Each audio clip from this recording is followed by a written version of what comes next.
ত্রয়োদশ জাতীয় নির্বাচনকে সামনে রেখে সম্ভাব্য প্রার্থিতা ঘোষণা করেছে জাতীয়তাবাদী দল বিএনপি ও বাংলাদেশ জামায়াতে ইসলামী। এরই প্রেক্ষিতে নির্বাচনী ভাবনা ও ভবিষ্যতের রাজনৈতিক কৌশল নিয়ে বিএনপির সঙ্গে নিয়মিত যোগাযোগ রাখছে এনসিপি। এমনকি বিএনপির কাছে ২০টি আসন সহ মন্ত্রিত্ব চেয়েছে এনসিপি, এমন খবর ছড়িয়ে পড়েছে দেশের গণমাধ্যমে। আর এই খবর নিয়ে তীব্র প্রতিক্রিয়া জানিয়েছে এনসিপি। বিস্তারিত জানাচ্ছেন শেখ ফরিদ।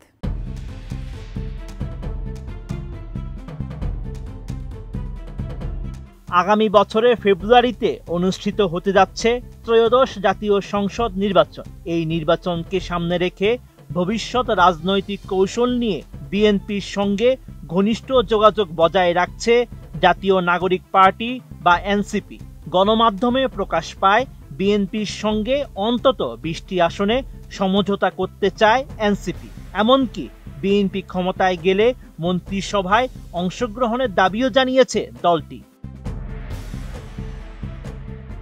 বিএনপি এবং এনসিপির দলীয় সূত্রে জানা যায়, এই আলোচনা ও প্রস্তাব বর্তমানে অনানুষ্ঠানিক পর্যায়ে রয়েছে। তবে এনসিপি শেষ পর্যন্ত বিএনপির সঙ্গে জোটে যাবে নাকি এককভাবে নির্বাচন করবে সে বিষয়ে এখনো চূড়ান্ত সিদ্ধান্ত হয়নি। এনসিপির কয়েকজন প্রভাবশালী নেতা ব্যক্তিগতভাবে জামায়াতে ইসলামী নেতাদের সঙ্গেও যোগাযোগ রাখছেন। তবে বিএনপির একটি সূত্র জানায়, এনসিপির নেতারা শুধু আসন ভাগাভাগি নয়, ভবিষ্যতে নিজেদের রাজনৈতিক নিরাপত্তার নিশ্চয়তা চান তারা।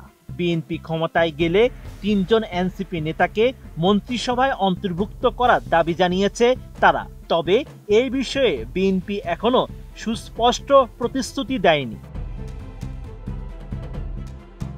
অন্যদিকে ঢাকায় 4টি সহ অন্তত 20টি আসনে বিএনপির সঙ্গে সমঝোতা করতে আগ্রহী নতুন এই দলটি।